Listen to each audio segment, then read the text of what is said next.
Hello and welcome to the Game Football Podcast from The Times. The international break is here, but we are still mad for the Premier League.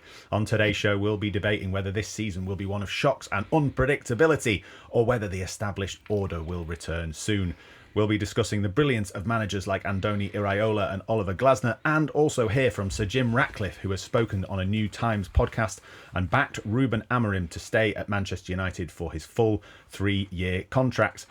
There will probably be plenty more to discuss as well, whether Thomas Tuchel can keep up the momentum in England's next 2 games as well. I'm Tom Clark, and joining me today, we have the chief correspondent for The Times and Sunday Times, Martin Samuel, the football correspondent for the Sunday Times, Johnny Northcroft, and the former footballer turned journalist, Gregor Robertson. It's here, as usual, joining us from a screen in Loughborough. Hello, Gregor. You little Gregor on a screen. Hello, Gregor. Hello. Hello. You're on your referees course part 2, finding out about the future of refereeing that we'll be able to read on the Times website very soon. Well, the future potentially of former footballers becoming referees, yes. And you've still not been persuaded to sign up yourself? No. I might have a go. It's quite a commitment. The guys are making quite a commitment. It's a 3-year course. They've got to referee 2 or 3 games a week and meet up at regional hubs to keep fit. And so you can't be asked, is what you're saying? Courses, basically, yeah. And I've got a 10-month-old baby. Fair enough. Well, we're delighted to still have you on the podcast. And I wanted to come to you first because we did mention on Monday's show, Gregor, we just teased a very interesting topic, I thought, about this season's Premier League and the brilliance of teams like Bournemouth in the Champions League. And you've got Crystal Palace in 6th, who've just seen a 19-game unbeaten run come to an end. So we did give this question to our colleagues Tom Allnut and Pete Rutzler, and they kind of sat on the fence as to whether this could be a topsy-turvy season of a bit of unpredictability. And then boring old Tom Allnut came in and said, oh, well, the established order will be back soon. And I stopped you giving your answer, Gregor. So why don't we pick it up where we left off on Monday? You give us your view on what the season's shaping up like. This might sound a bit giddy, and I might be getting ahead of myself, but I just wonder whether there's a bit of a levelling up occurring. Tom said that the established order might reassert itself, and that might well be true. In fact, it probably will be true, but I just don't think there'll be the same gulf as we're used to seeing or have been used to seeing for a long, long time, basically. And I think there's probably quite a lot of reasons for that. I mean, there's part of it is the quality of coaching, particularly at the clubs you mentioned, Palace and Bournemouth.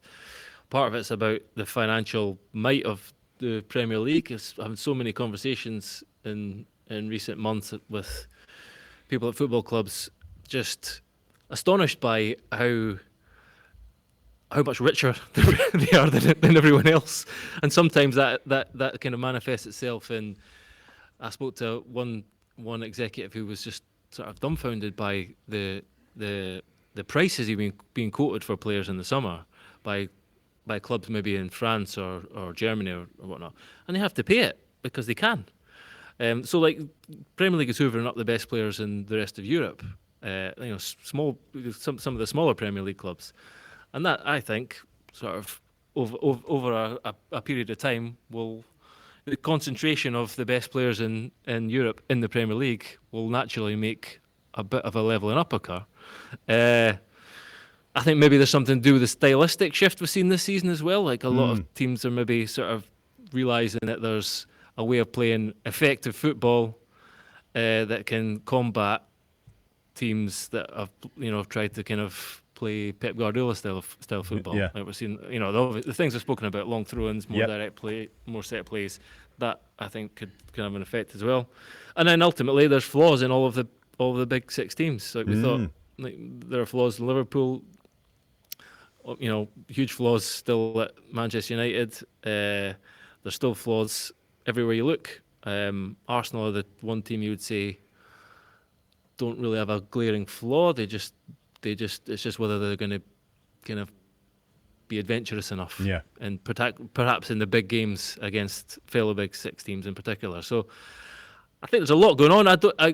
Maybe Tom's right. Maybe the table will look familiar at the end of the season. I just think maybe the points hauls won't. And over the course of the season, that'll make for some more even football, perhaps. Yeah. Also, we said in the we said in our Premier League roundtable earlier, I don't think there's a bad team in the league this year. And that might sound daft when Wolves are sitting bottom with 2 points.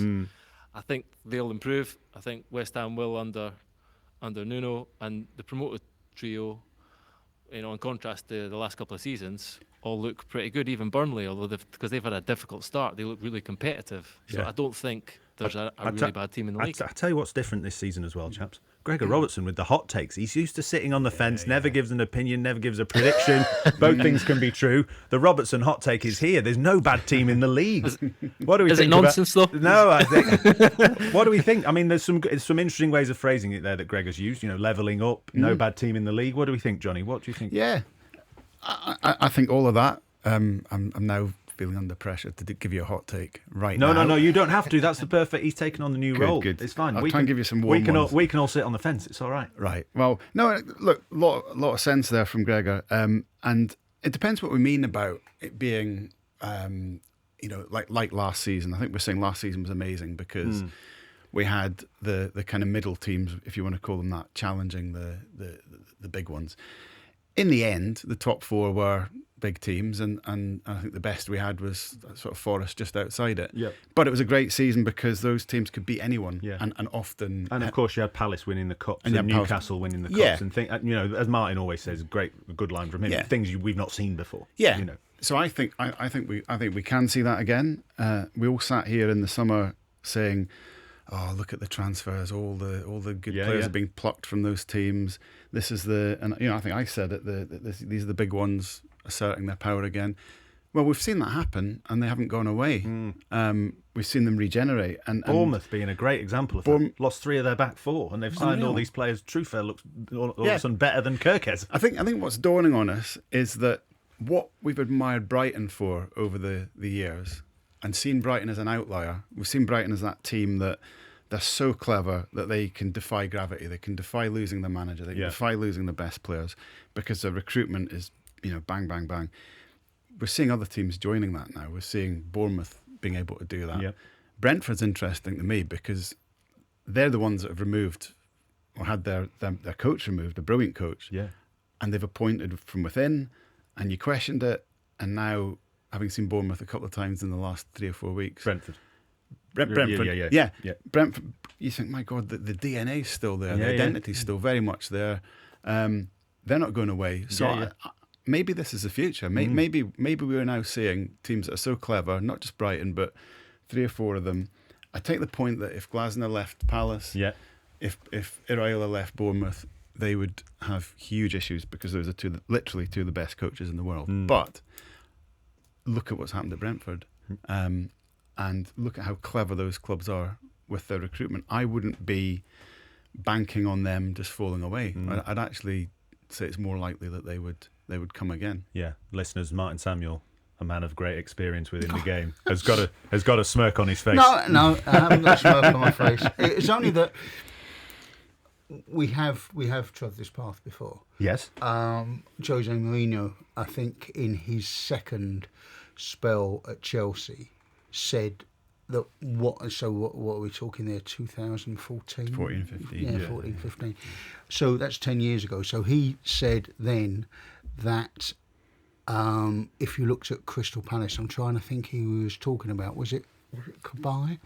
Yeah, and he said Kabay, he said that, if he didn't have, and he listed 2 or 3 players in his Chelsea squad, he said, I would buy Kabay. He said, without a doubt, he's good enough to play for Chelsea. He said, but we haven't got the room for him. And he said he goes to Crystal Palace, whereas before he wouldn't. He would have gone abroad. He would have done something. And so we've been down this path because he was saying back then that the mid-ranking clubs had got enough money to buy players that you would normally gravitate towards the elite. Yeah. So, which is where we are now. Yeah. Which is where we are now. Mid-ranking clubs buy players that would be picked up by a smart elite club. So I still think, I said before the season started that I thought the top 6 would be the big 6. As depressing as I found it. I still think that probably will happen. Yeah. I think Manchester United will muscle their way in there. You do, right? Yeah, I do think Manchester United will muscle their way in there. And Chelsea are the ones that are outside.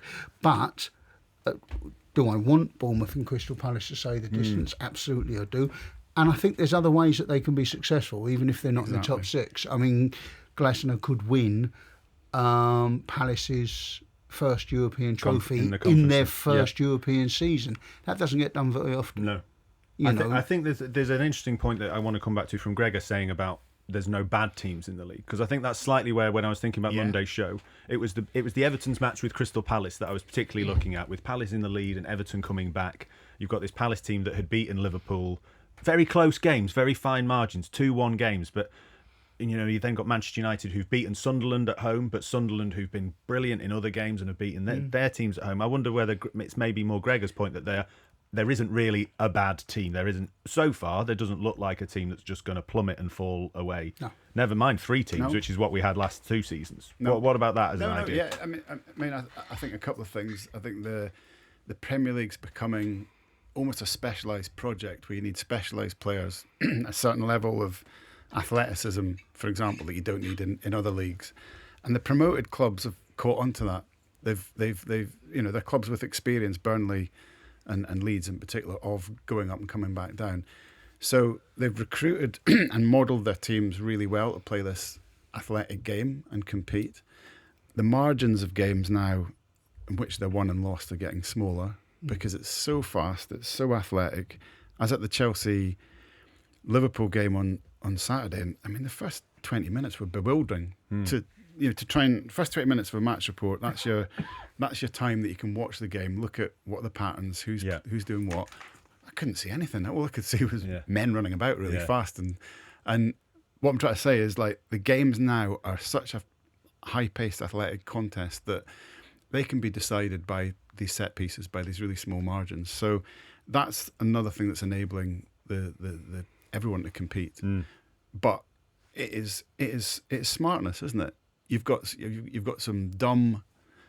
Sorry, Martin, but the West Hams. You've got some sort of kind of dumber, biggish teams. Not responsible. No, indeed. Not yet. One day, maybe. But the West Hams of the world are a joy to the Sunderlands of the world, because they let them compete. Let them compete. But no, it's teams working out more and more what you need to do in the Premier League, recruiting the right players, and then the margin's just getting smaller. Yeah, Gregor, you were nodding along there with some of what Johnny was saying about the physicality as well. I wonder as well about picking up about these promoted sides, because you've got Leeds currently in 15th, Burnley in 18th, and Sunderland in 9th. But feel free to pick up on Johnny's point about the physicality as well. Yeah, and the speed. I watching Brighton at Chelsea, and the first half was just bewildering. I said this the other week. Like, you just sat back and went, "Oh, this is so good. This is extraordinary. The standard, the level." And I think there's also something about the fact that 17 of the teams have been in the league for 3 or more seasons, and it's that sort of merry-go-round of the up and downs for a while gave a lot of teams continuity, and they've built and improved year on year. And there's obviously been exceptions to that, and Johnny's right, West Ham are one. Everton were for a long time, and David Moyes has sort of turned that around. So there's always sort of, there's football's transient, there's teams who do stupid things sometimes, but there are fewer of them, and this is a moment when you look at the league, and there's, West Ham are probably an exception. Wolves have been like financially kind of straightened by profit and sustainability regulations. That's another point maybe it's worth raising. Like, is that level in the playing field at all? There was a period where, everyone seems to be sort of like having to box very clever in terms of how much they can spend. The big sort of established elite can't just go out and spend anything they want to sort of race away. I don't know, it seems like, in recent transfer in the summer, particularly Manchester United. It didn't look like that in the summer, where everyone lost their players to the big established elite, and the big established elite raced away. That's exactly what the summer was. Yeah, but they're also supplying the... Apart from anyone who dare challenge them, they get relegated and pursued into the Championship. They're also giving the teams that they're buying players from a lot of money to reinvest in. Gregor, if we're talking about trickle-down economics, mate, that has been my point about Premier League spending for 10 years. When people say about how negative it is, it's trickle-down economics. Now, whether you believe in trickle-down economics is another matter. But that's always been the case with the Premier League. Trickle-down economics, whether it's into foreign leagues, whether it's into the Championship. That's part of the worrying thing about it, is that it got directed abroad, most of it, and it stopped going into our lower divisions, which is when it gets recycled through our football. But the idea of trickle-down economics has always been part of the Premier League model, that these clubs spend money and you get money further down the line, and then you spend money further down the line. But also the point is as well, and I think this has been more clearer in transfer windows gone by, not the most recent summer, is that clubs don't have to sell. No, like they don't. So there's a reason why Wissa and Isak were going on strike, because the clubs didn't have to sell them. It's like I think just the financial strength. The Premier League incredible. Twice as rich as any other team, any other league in Europe. There's not a necessity for teams to sell their best players. I know this summer that's happened, but then they go out and scour the rest of Europe and buy the best players in Europe to replace them. I totally agree, but there's this book. It's called The Little Book of Chaos. I don't know if there was a book that came out a little while ago. One of those one of those toilet books. Yeah, one of those little toilet books, and it's called The Little Book of Calm. And someone brought something out, The Little Book of Chaos, and that's just sort of part of how I see it. And one of the pages said it's a beautiful day, the sky is blue, birds are singing in the trees. Why not all up with a bonfire? Does that appeal to you, Martin? and that's how I see the independent regulator of the Premier League. Basically, it's all going well. The things are beginning to work. I was like, how is he going to get the independent regulator? Everyone's got money. Everyone's doing all right. And there you go. You're that kid that carved their initials at their desk, aren't you? Definitely. Totally, yeah. For me, other people's desks. Other people's teachers' desks. Yeah. Carve their initials into their desk, and then For me, it's like, I think one of the things is that money doesn't carry the weight it used to. So Liverpool are a great example. You can buy the most expensive striker in Premier League history. You can spend 120 million on one of Europe's best players, but if you haven't got the balance of your team right, if the margins aren't right, you're going to get found out by everyone. Crystal Palace will absolutely kind of what I'm saying, where they'll kill you every game. There's no, even when you're doing stupid things like if you fancy a bet on the Premier League, or if you're into fantasy football or whatever, there's no game where you're looking at it and going, well, that's a banker. That's this is a solid banker here. I know that because I'm very much bottom of the predictor league I'm in with my mates. So am I. By a mile. Absolutely. I'm on top of my fantasy football. Oh, yeah. Snuck that in. Very good. Snuck that in, yeah. Very good. Never mentioned it before for obvious reasons. Yeah. Might never mention it again. Might never mention it again. Could just be 1 week. But Johnny, coming back to some of the teams, and Everton's a great example, right? And that was where I was looking at, as I said, this was the start of it, Everton beating Palace. A great stat. Our mate David Moyes' first game back in charge of Everton in January. Only 6 teams since then have won more points in the Premier League than Everton, 42. I mean, when we're looking at Everton, that team, and Gregor talked about them earlier being a bit of the kind of old car crash. They're in the new stadium now. Yeah. They've got Jack Grealish, who's smiling and loving football, and we're all loving Jack Grealish. They've signed Tyler Dibbling, Iliman Undai. They've got a clever manager. I mean, you said there's no bad teams. I mean, there's probably no bad coaches at the moment, is there? I mean, I can't. So it's all part of it. On Wolves, very quickly, because they are bottom of the table, only 2 points. Gregor's touched on them already, but we're saying no bad coach. Pereira still happy. Brazilian midfielders. Brazilian midfielders. We don't think there's any reasons to worry about Wolves, for example. No, there's reasons to worry about Wolves because they're bottom of the table, and we're now in October, so there's a reason to worry because we can have 20. I don't disagree with what Gregor said. We can have 20 good teams in the Premier League. Someone's still got to come 18th, 19th. Well, exactly. So so that means you can be good and go down, or good by comparison and go down. There's reasons to worry about Wolves, and one of them is have they that tipping point that you get in terms of your player sales, where you sell one too many, and one too many of your new guys don't quite work, and then you get a run of it. The conditions that create a relegated club, basically, where you sell and it doesn't, and you sell and it's still okay, and you sell again, and then you sell the third or the fourth time. and it's just gone too far. And you can't possibly, every single recruit can't just hit the ground running, and then you get 3 injuries at centre half, and then suddenly you can't win a match, and then the confidence dies. And Wolves look a little bit like that at the moment. That, you know, the scenes at the end of their game at the weekend, you looked at that and thought, right, this is not just a blip. This is they're in trouble. They're in a bit of trouble. You wouldn't bet against them getting out of it, but I think you'd be mad to pretend that it's not an issue. But they could go down as quite a good team, couldn't they? Yeah, absolutely. I think that's the point. Yeah. We will see good teams getting relegated this year. You know, somebody will miss. Somebody will go down on goal difference, and it will be a team that will blitz the championship the next year. They'll be a decent side. Gregor mentioned the style thing. I do think that is part of it. If you think of the way the league was in the 90s, let's say, where teams won titles with 80 points. Man United won 78 points in 1999. And the points totals were much more compacted, and it's partly because there was a much more direct style of football in those days. Football which had chaos in it, where games are getting won on the margins, where nothing is guaranteed. And the era that we've come through, the kind of, if you want to call it the Guardiola era, the possession era, that sort of positional possession football, that's designed to maximise the talents or the power of the best teams. Because if you've got the best players and you hold the ball for 90 minutes, you're going to win most games. But now we've had this reintroduction of chaos, long throws and stuff, then having all those good players and it's not possible to have the control anymore.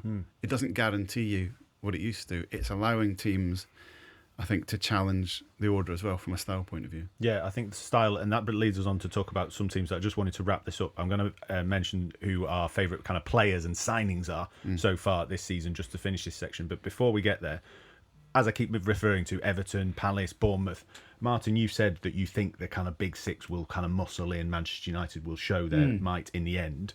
Which of those teams, is it Bournemouth? Who is going to be who could be the Nottingham Forest of this season, do we think? Is there anyone, or will it be more a case of we'll see teams have a little run and we'll be talking about them on this show?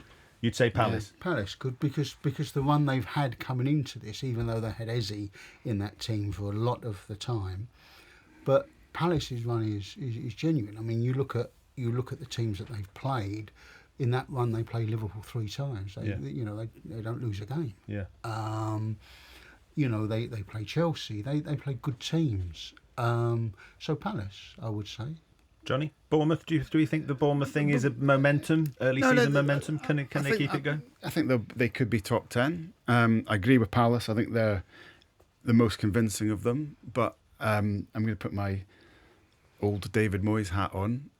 If you weren't, I was going to. So well, you just know you look at Moyes' history. You just know that, and when he took over at Everton, you thought somehow they're going to be challenging for European football. Don't quite know how, looking at that team, but you know his history. He did it 3 years out of 4 with West Ham.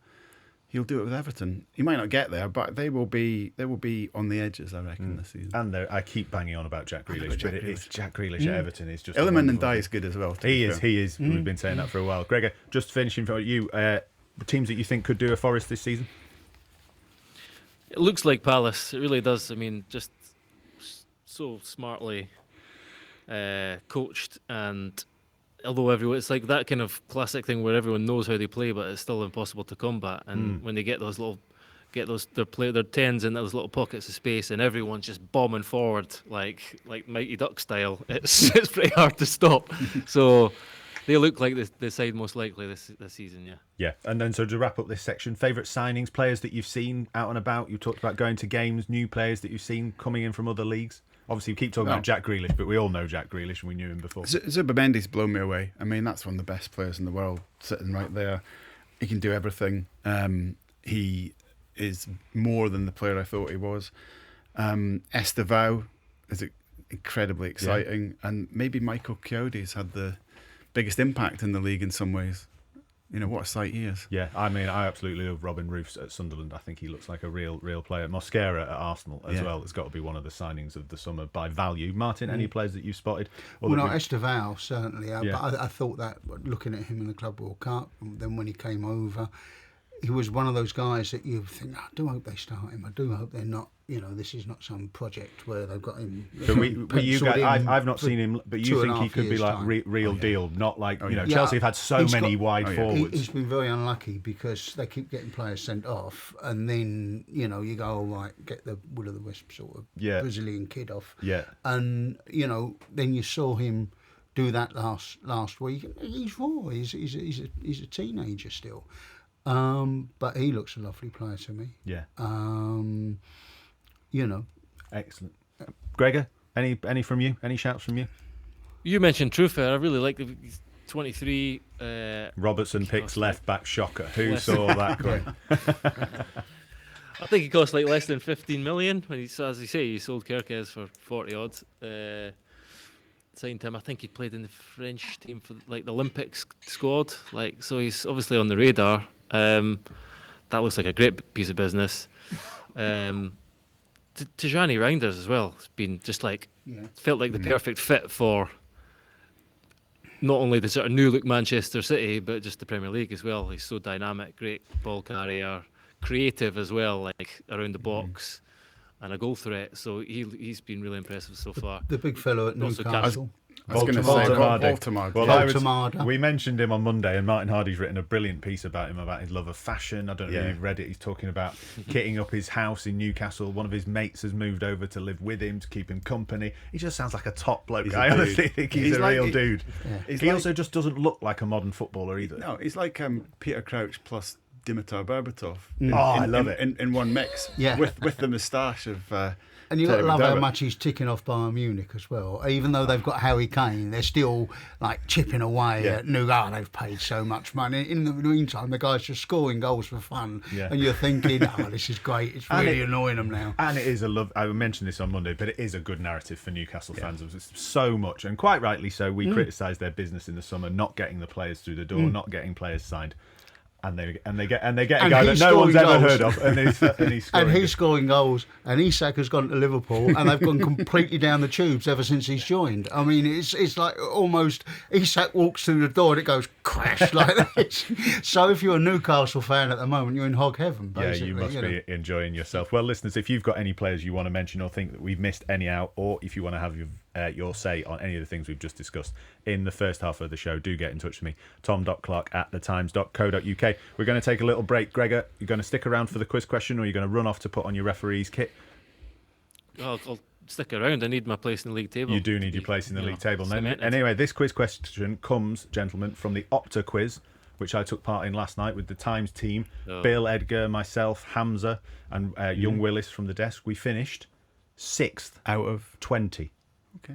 Solid? Mediocre. Solid. A mediocre. Spurs. A mediocre performance. Europa League. You come on. We've got the Europa League for next season. I think that's pretty solid. How many did you answer, Tom? I got about 3, I reckon. Okay. Hamza got about 3. Willis got 1. Bill Edgar got literally everything else. And we would have been in big trouble. I should also say, for fairness, last season we finished 3rd. And I wasn't there. So maybe I am the problem. But this question comes from last night's quiz, which was a lot of fun. Who is the only player to score a hat-trick in the Premier League whilst wearing the number 30 shirt for his club? Find out after the break. Welcome back to the Game Football Podcast from The Times. I'm Tom Clark, and I've got Johnny Northcroft and Martin Samuel with me. Gregor Robertson, fuming that he could not get the answer to the quiz question, has stropped off to go and do his referee's course. But thankfully, Martin Samuel was here with the answer, which was... Mikel Antonio. West Ham against Norwich. 6-0. Yeah, he scored 4. Was it 6-0? 4-0. He scored 4. He scored all 4. 4-0. 2010. I think it was a COVID time. Yeah. They were already relegated, weren't they? No. I think they were, end of the season. Yeah. Anyway, that's when we tend to come into our Absolutely. As I say, I had a great fun at the Opta quiz, and once you're down, we're there to bayonet the wounded. That's what. Has Fulkrug scored 4 goals? Has Fulkrug could not score? You never know. Mate, did you know? You saw the That's statistics when we at the know. weekend. You saw the statistics at the weekend. He touched the ball 18 times in the entire game. He touched the ball fewer times than Odegaard, who got taken off after 30 minutes. But Odegaard plays midfield, though, and he's up front. And you've got to get him the ball. Yeah, I know. You've got to get him the ball. Mate, he's touched the ball on average in his last 11 games in the opponent's penalty area less than 4 times a game. Wow. That's when we'll know, listeners, if this really is a topsy-turvy season of unpredictability. If Nicholas Füllkrug can get 4 goals in a game at some point this season, then we know we're on to a winner. Now, we mentioned Manchester United a little bit in the first half of the show, and that's where we turn now, because the Times and Sunday Times have launched a new podcast called The Business, and in the first episode, they have interviewed Sir Jim Ratcliffe. He talks, of course, about Manchester United and Ruben Amorim, giving the Manchester United manager the full length of his 3-year contract to prove himself. He also launched a scathing attack on the club's fabled academy, defended the Glazer family, and stated that United would become the most profitable club in the world. Here's a little bit of what else he had to say in an edited clip from the episode of The Business. We've made quite a decent amount of good progress. So the first thing to say about a football team is there are 2 halves to a football team. There's the business side and there's the sports side. And you have to tackle them separately. The biggest correlation, whether we like it or not, but it's a fact, of results in football with an external factor is profitability. The more cash you've got, the better squad you can build. And at the end of the day, it's like the better your Formula 1 car, the quicker you go, the better your squad, the better your football should be, in principle. So what we have done in the first year is spent an awful lot of time trying to put the club on a sustainable, healthy footing. And that's... If you look at our results for this last year now, highest revenues ever, and the profitability, the EBITDA, second highest ever. And we're not seeing all the benefits of the restructuring that we've done in this year's results. And we reached, and that, remember, second highest EBITDA, highest revenue, without being in the Champions League. We were not in the Champions League last year. We did get to the final of the Europa Cup final, obviously, and that was quite remunerative. But those numbers will get better in the future because the results of the restructuring will come through. So Manchester United will become the most profitable football club in the world, in my view. And from that will stem, I hope, a long-term, sustainable, high level of football. I mean, you understand the fans, but I sometimes don't understand the press. They want overnight success. They think it's a light switch. You flick a switch and it's all going to be, roses tomorrow. And that's not the case in football. If it were that easy, I mean, then, you can't run a club like Manchester United on knee-jerk reactions to some journalist who goes off on one, every week. So, Jim Ratcliffe there, speaking to The Business, the new podcast from The Times and Sunday Times. So, Johnny Northcroft and Martin Samuel, Jim Ratcliffe, what do we think about what he's had to say about Ruben Amorim and Manchester United? Well, very outspoken, as always.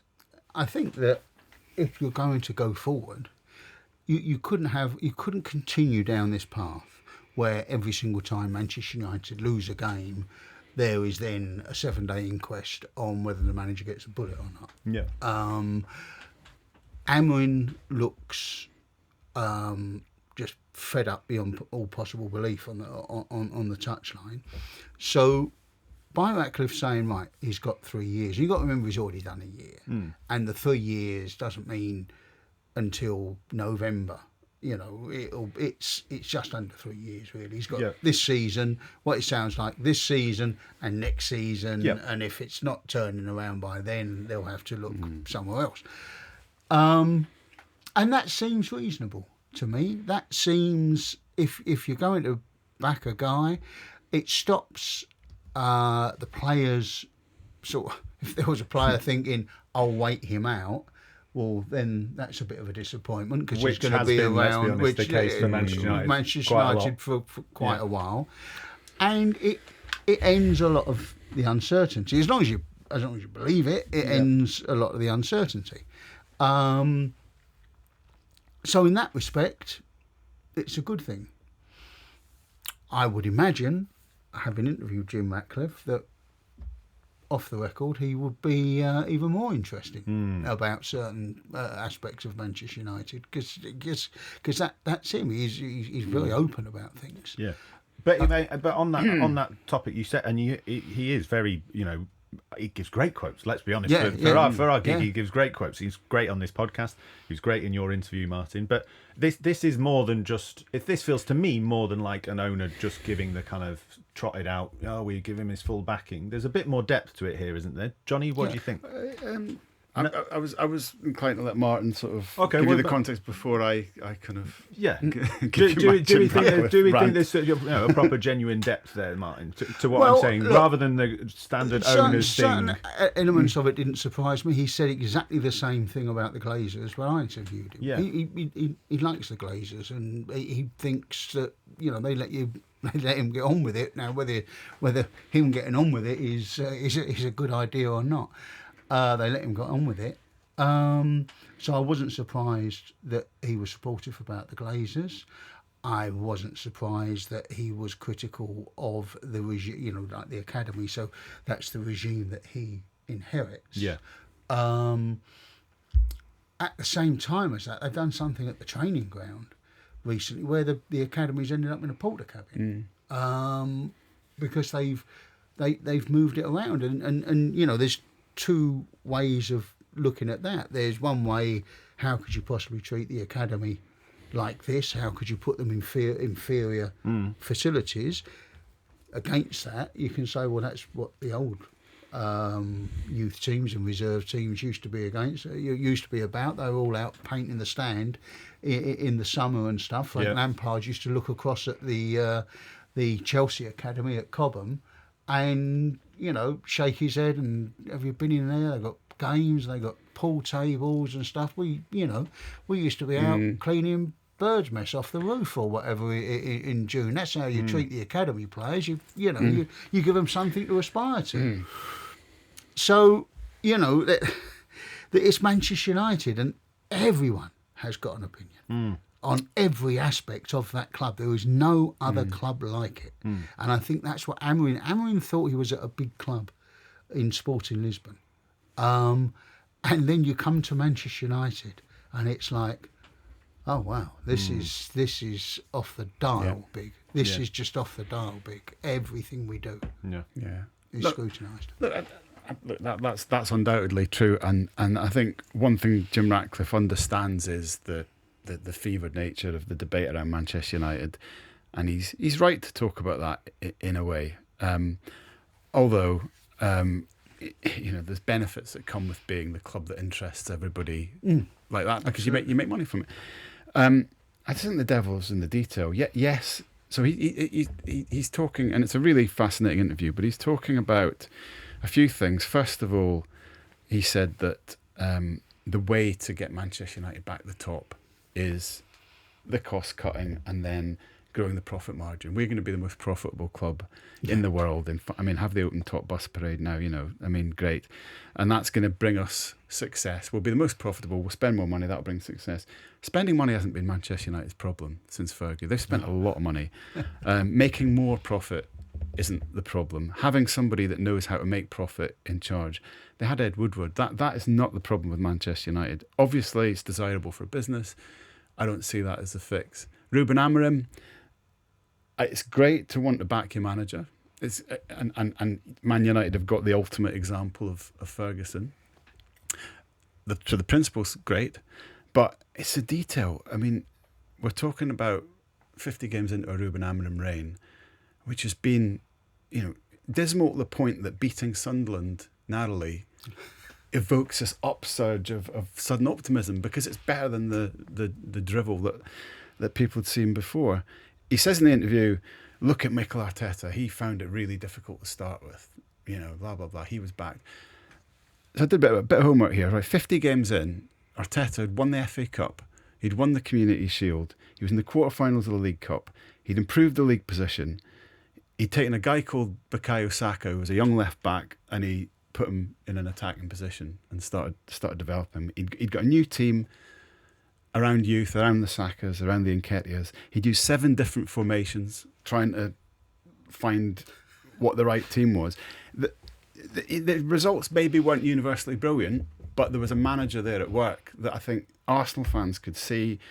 They could see where it was going, and the hallmarks of Arteta were already there. I am not seeing that from Ruben Amorim. So yeah, back your manager, but there comes a point where you've got to look at how badly does a reign have to be before, you just look at not the backing principle, but the reality principle, which is it has to change. Fergie, by 2 seasons of Fergie, which was round about 50 games, he finished second in his second season. There's a myth that it was utter disaster from day one until he won against Nottingham Forest. It was up and down, but the hallmarks were there.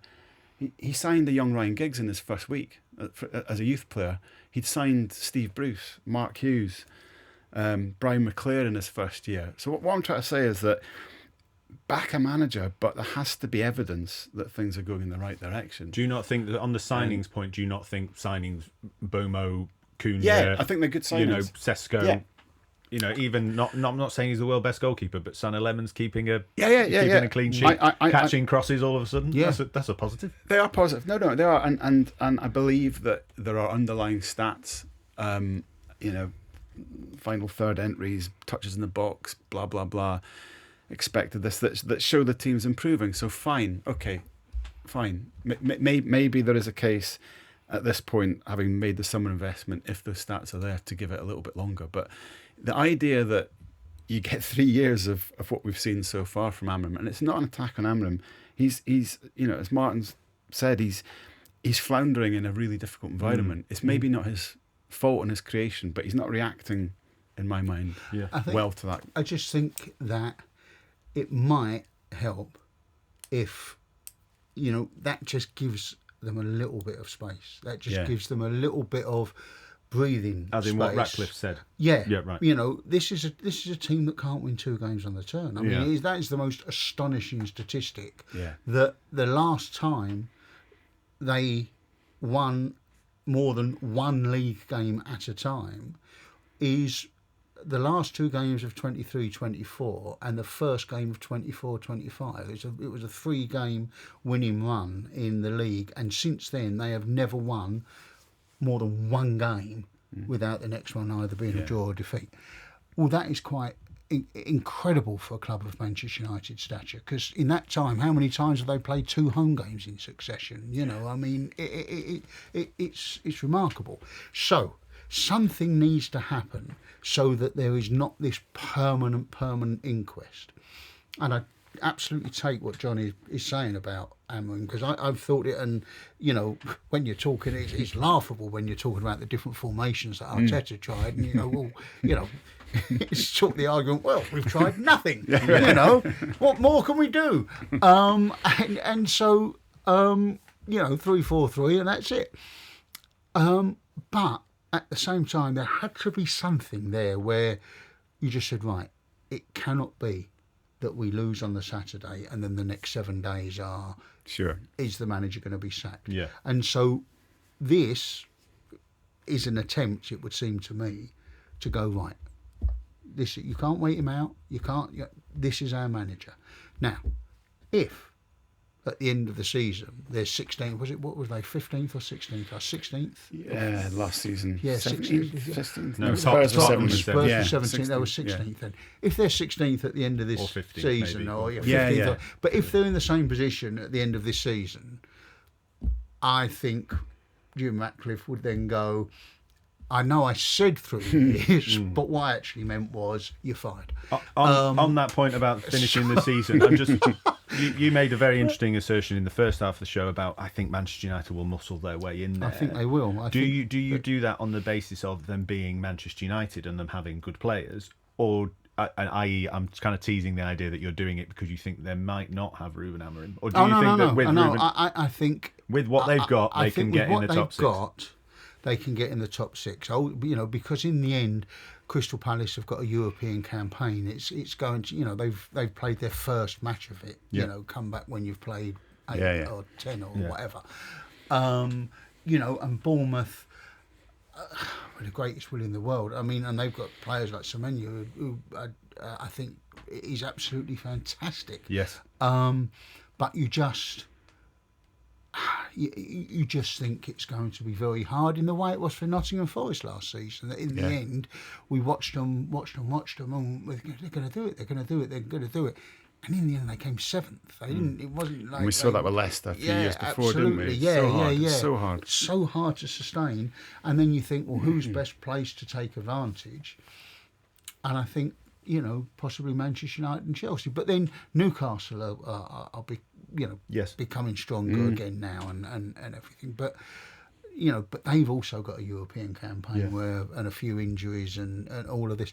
I just think that, I'm not saying they're going to finish in the Champions League. No. I'm just interested because scraping into 6th place, but I can see it's possible. Yeah. Johnny, just finally on you. I talked about some of those players.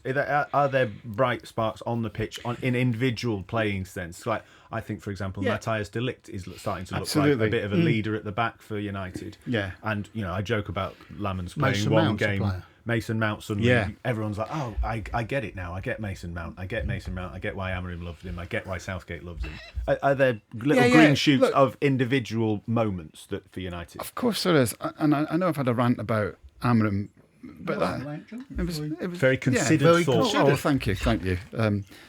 But he's not a fool.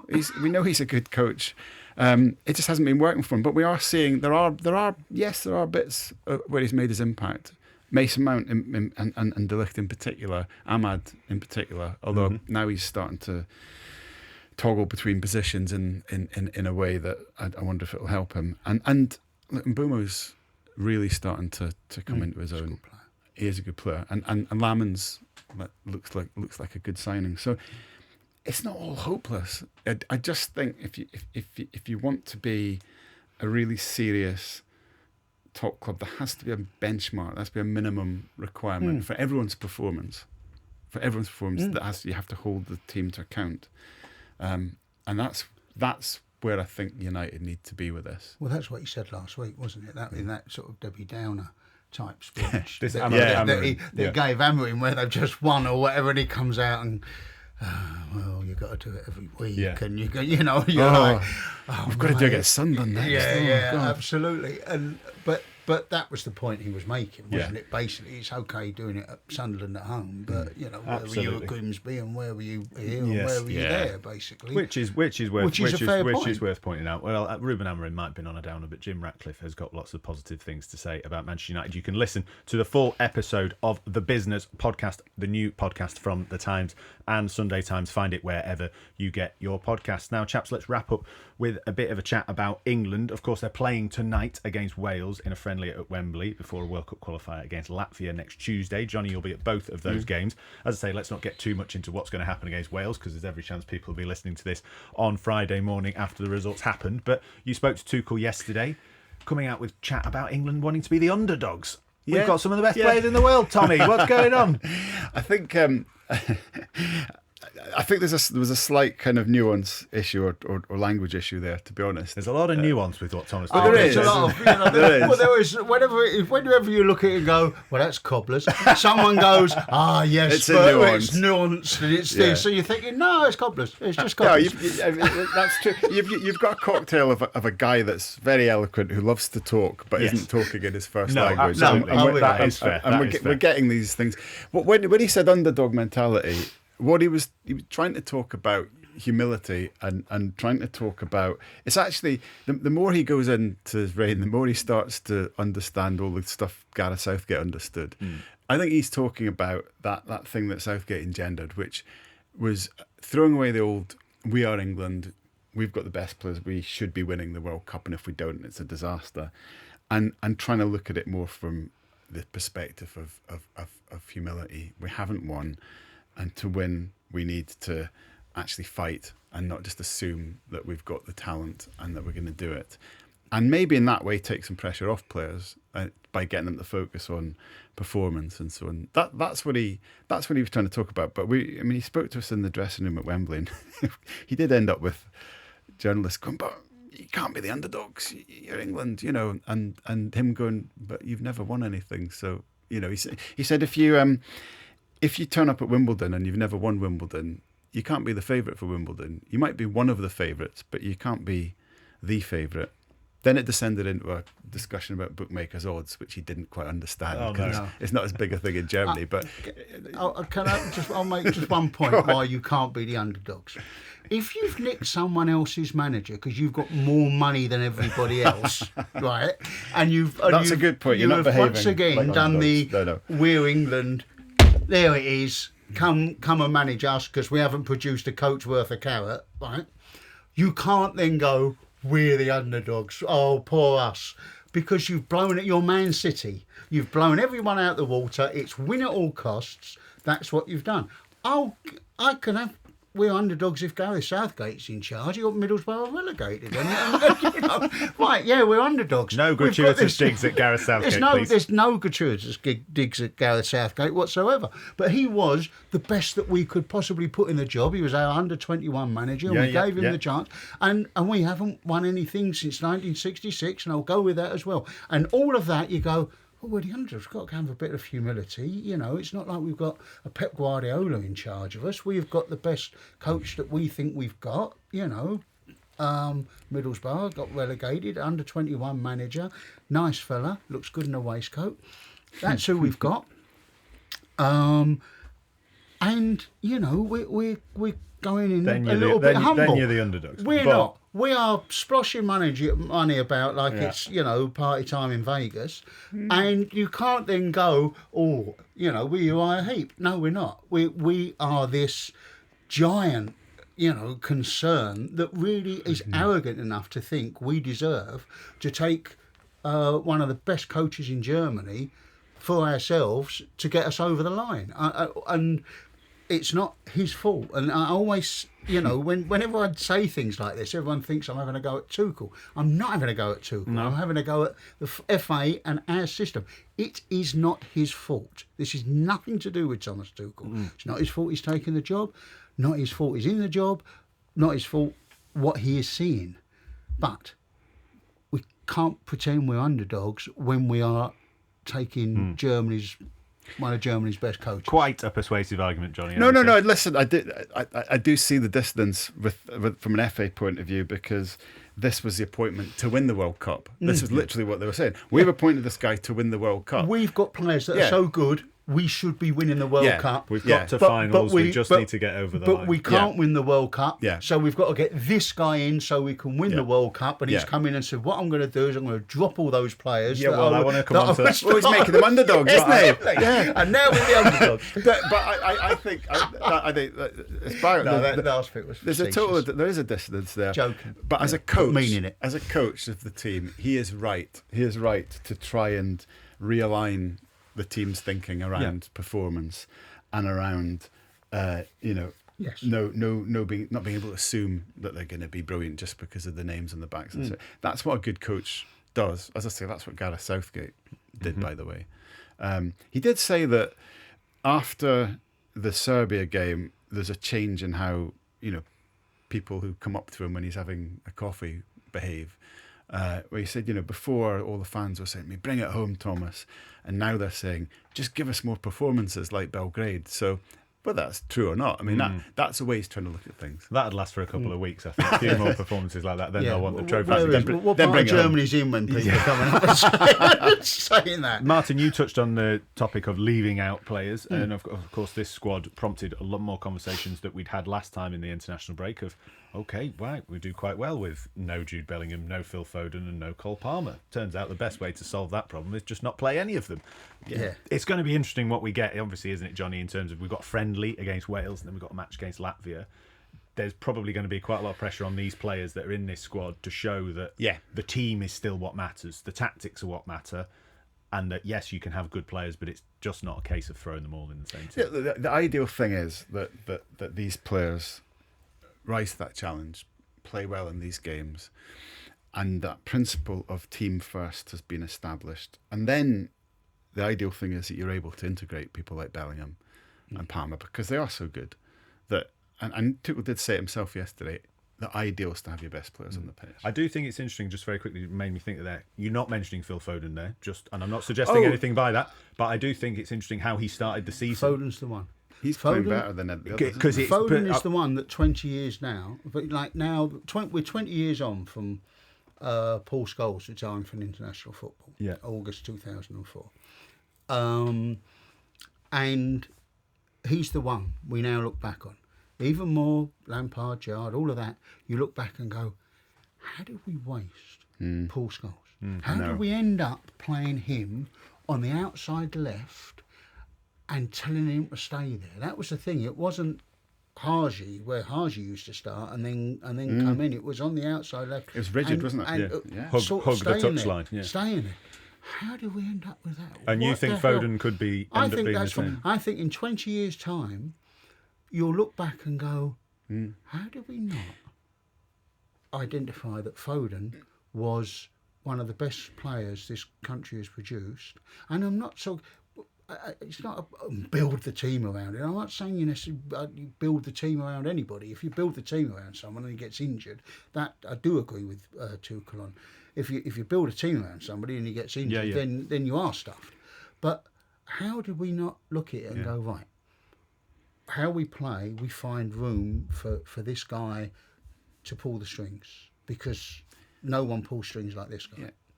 Yeah. I think Foden has been damaged, if that's the right word, by not having been given that defined role in the team. And one thing I like about Tuchel is he is defining what his team looks like, and there's only room for one number 10 in it. So this is where the heat is going to be between now, in terms of our debate, and the World Cup. And that, is that number 10 going to be Bellingham? Is it going to be Foden? Is it going to be Rodgers? Is it going to be Palmer? It can't be more than one of them. And then the other ones have to try and...